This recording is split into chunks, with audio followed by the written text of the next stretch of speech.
welcome to my channel. Straighten you up a bit there. Talking about specific person manifestation, getting breadcrumbs, not getting what you want, getting the same old. You know that it's possible to change a person with this, and you can't seem to do it. You keep getting the same old version back again.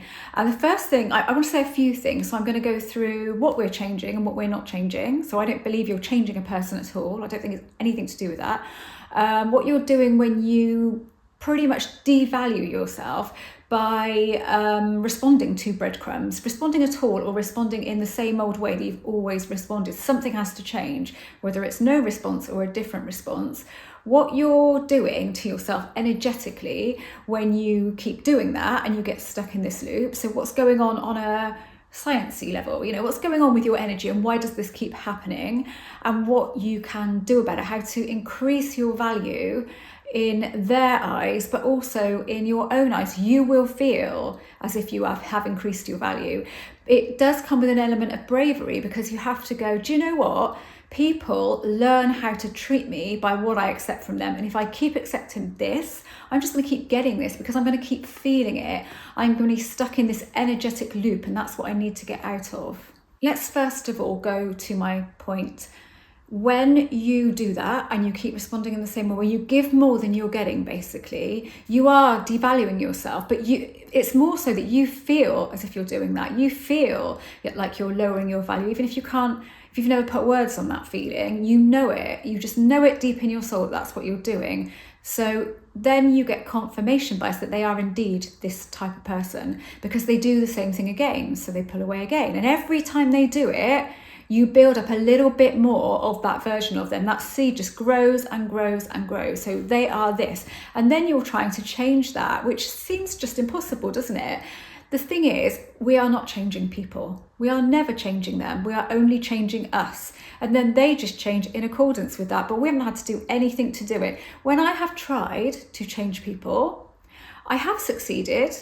In a couple of cases, I've succeeded in changing people to a point, to an acceptable point, but not perfect, because I've held on to some attachment to the outcome. When I've done it with no attachment to the outcome, I have successfully, I've not been trying, but I've known what I've wanted, but I've just let go of it completely. Whatever, you do you, I'll do me. And radical changes that have never gone back to what they were. So it comes down to your feeling state, your energy, nothing to do with them. Don't ever look at trying to change a person, because one, it's pointless. You won't be able to do it, because you're still in the same energetic state. You're still in the same, your conscious awareness of them is still the same. Nothing has changed. So you can't do it. You just can't do it. You might see little snippets of it. Yeah, you might want them to say something. They'll say that, you'll hear it.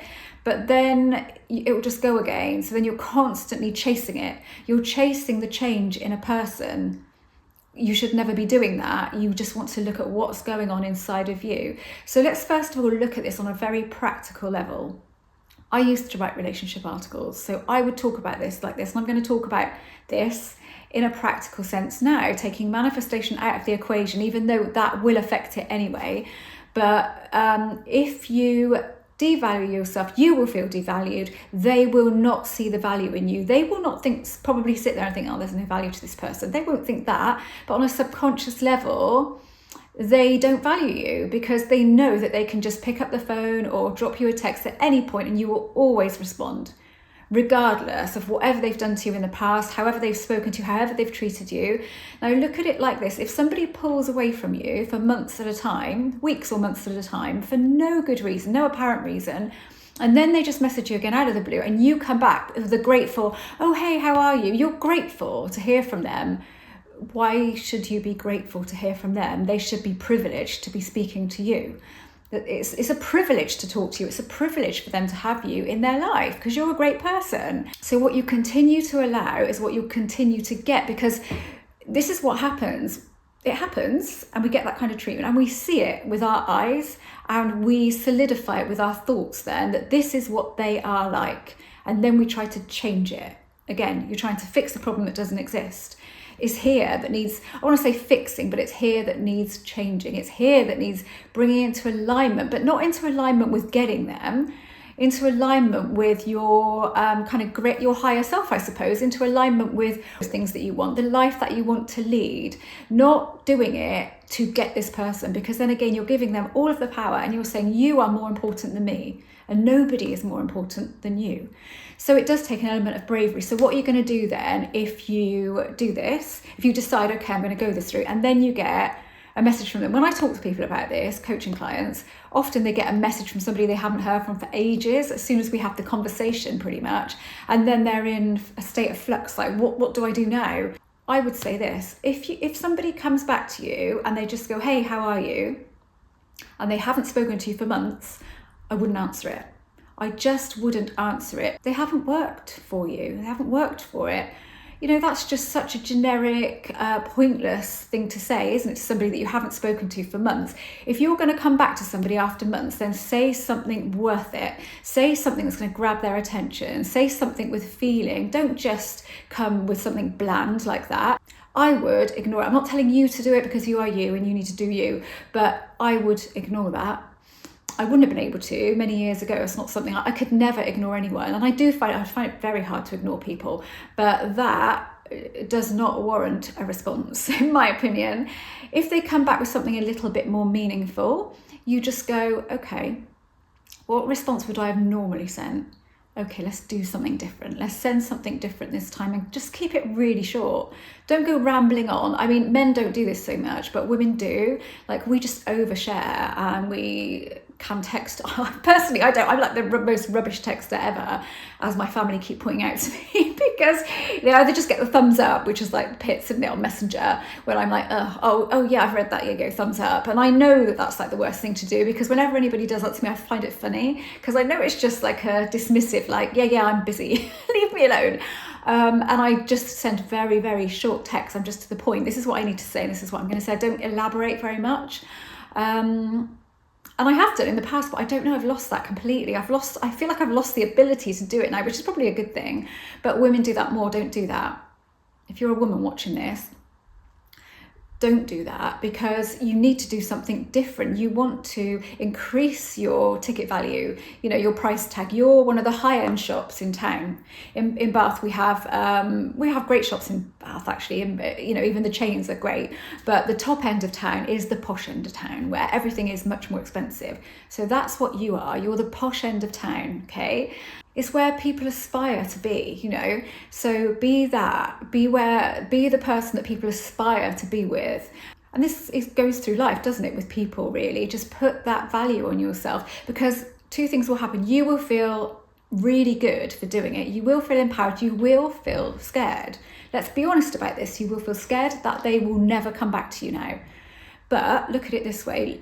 Let's just go practical here. If they never did, with you valuing yourself and being your true self, and they never come back to you, why do you want someone that will not come back to you when you're your true, authentic self, that doesn't want to know you then? Because they're not right for you in this moment. You're just not in alignment with them at all. And but so you need to be brave and go, do you know what? I don't want any more of this. I want better, and I can't get better if I keep accepting the same old. I can't get different by keep accepting the same. You are worth more than that. This is your reality. Again, not their reality, your reality. And people, you know, I don't say that people should have to jump through hoops for us, you know, at all. I don't believe that at all. I don't think that, you know, I'm expecting, like, I think I'm up here and everybody else is down here. I don't think that at all. You know, I just want things to be equal. If I have a relationship, I want it to be an equal relationship where we both put in as much effort. With my friendships, I want that to be equal. I don't want to be the one chasing around, making arrangements, and my friends not doing the same and just saying, oh yeah, and coming along with me, but never doing it themselves. I don't want that. It has to be equal. With my family, it has to be equal effort. And that's all I want, you know, and that's all you should want. You don't need to kind of see yourself on this pedestal and they're sort of looking up to you like you're some kind of queen or god or anything like that. That's not what we're looking to achieve here, because that's kind of like, one, it feels out of reach, and two, it's just, you don't want someone chasing after you like a crazy person, do you? Because then you just go off them. We want people for certain reasons, like we're attracted to their energy, and maybe they're a little bit detached in general, and we like all of that, but then we try and change all of that to make it, to mold them like plasticine into a different version. But the version that we fell for is this version. I'm not saying that all of that stuff is good and there is stuff that you would like to change, and that's fine. But a whole different version of someone isn't the same person, is it? It's a completely different person, and what, they just look the same. But so what? That doesn't mean anything at the end of the day. Looks mean nothing when it comes to it, especially as you get older, get into your 50s like me. Looks don't really mean anything. I mean, I could see a good looking person. I can appreciate a good looking person, women and men, I can appreciate that. But until I actually get to know them and sort of feel their energy, then I'm not gonna particularly be attracted to anyone. And that's the attractive point. That's the point at which I think, yeah, you know, it's really got nothing to do with the look. The looks is the first, like, oh yeah, you look nice. But to me, that doesn't mean a thing. But again, it would have done back in the day, of course it would, but it doesn't now. As soon as you stop responding in the same way, they're going to feel something different, because they're going to be getting something different from you. So they are inevitably going to be thinking different thoughts, having different feelings, because you're going to take on more of an air of mystery. So you either, like I said, send back a short answer that kind of matches, mirrors the sort of effort they're putting in as the sort of effort you put back. If you want to, if you feel like you cannot not respond. But in some cases, not responding is best. Like I said, if you get such a basic message, do you know what that looks like and what that is on a practical level? You're manifesting it back. Of course you are. They're contacting you because you're manifesting, because your energy is directed at them. But in their head at that time, because you are stuck in fear and stuck in accepting those breadcrumbs and stuff, they're just making sure that you're still there for them, you know? Like, I just need to make sure that my friend once said, like a bag of frozen peas, making sure you're still in the freezer. It kind of is like that, because that is what's going on with them at that moment, based on your energy, not based on anything to do with them whatsoever, but based on your energy on the subject. And if you had a very free energy, let's say you decided to do this and you said, okay, I'm done with all of that, and you just, maybe you didn't answer them and you felt a bit fearful, but you also felt empowered by the fact that you had taken charge of yourself, of this situation. You were going to change something in that moment. You have changed something in that moment. Maybe they wouldn't come back to you again for a long time. It might be a couple of months, 3 months even. But if you kept in that energy of, do you know what, this is best for me, whatever, you've done this, you've pulled away, you've run away, and now you're coming back, well, you have to know that I require more than this. And then you do two things. Like you feel more powerful, you do feel scared, yes you do. Well, you won't all feel like that, but some of you will. I think if you really like somebody, you are going to have that bit of fear there, but it's pushing past that and going like, I can't, if I keep accepting it, I will just keep getting it. I cannot tell you the amount of clients I have spoken to over the years that have accepted breadcrumbs, and it's gone on for literally years until they get to a point where they're like, ugh. No, I've always been a person in life where I have accepted a lot from people that I probably shouldn't have accepted, but I get to a point where I just snap inside and I'm like, I'm done with it. I'm just done. And I know I am. It's like the switch is flicked and I am literally done. But these days I just wouldn't accept it. Let's say I found myself single and I was on the dating apps, and I went on a couple of dates with somebody and I really liked them. We were having conversation, and then 2 weeks went by and I didn't hear anything, and then they popped back. No, I wouldn't accept that at all now. I think, no, if I'm not worth more than that to you, then you're not worth more than that to me. I know I would, 100%. But back in the day, I wouldn't have. No, I wouldn't have. I would have definitely accepted stuff I shouldn't have accepted. But I guess that's an age thing. As you get older, you don't accept so much, and you do realise your own value, and you want to feel valuable, and you can't feel valuable if you keep accepting that stuff. And it's the energy that you sit in then. And so you do keep getting more of the same. So even if you're manifesting a person, you don't see any movement and you haven't heard from them for months or years even, it's because you're in the energetic loop of, I don't have it. Where is it? I can't see it.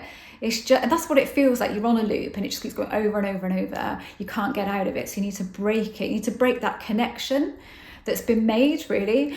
Sever the connection, take an axe to it.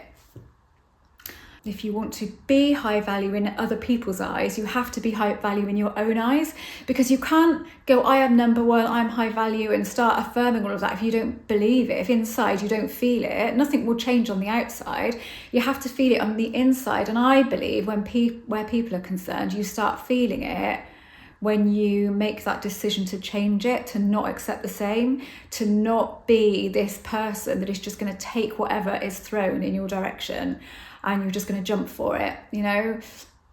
Don't do that, because you will feel that lower value. Even if you don't admit it to yourself, your subconscious is taking all of that in, and it gets that feeling. It knows that you're low value. I'm not saying you are low value, but what I'm saying is it thinks you are. It takes that as an instruction, because it picks up your feeling, and your feeling is like, oh God, it's happened again. Oh God, I came back with that and I said too much and I shouldn't have said this and I shouldn't have said that. Oh, they've gone again.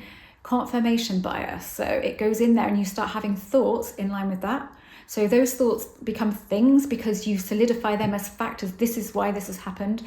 And again, over and over and over, more and more confirmation bias. Then to change that is so difficult. It is, because we think so much as human beings. Thoughts, God knows, I'm not sure how many thoughts we have a day, but it's a ridiculous amount. So I have made another video actually, which I am going to probably put up maybe tomorrow, all about thoughts and negative thinking and how you can deal with that when you're manifesting, and how you can stop overthinking, because I had to deal with that with this. So I thought, yeah, let's make a video about it. So I will put that up in conjunction with this, I think, because it will be a useful one, I think. But I want to be really, really honest about this. And I put a video up in my members area talking about everyone is you pushed out, which I don't talk about on this channel anymore. Well, I do in a roundabout way, I expect, but I suppose, but I don't use that term in any of my video titles.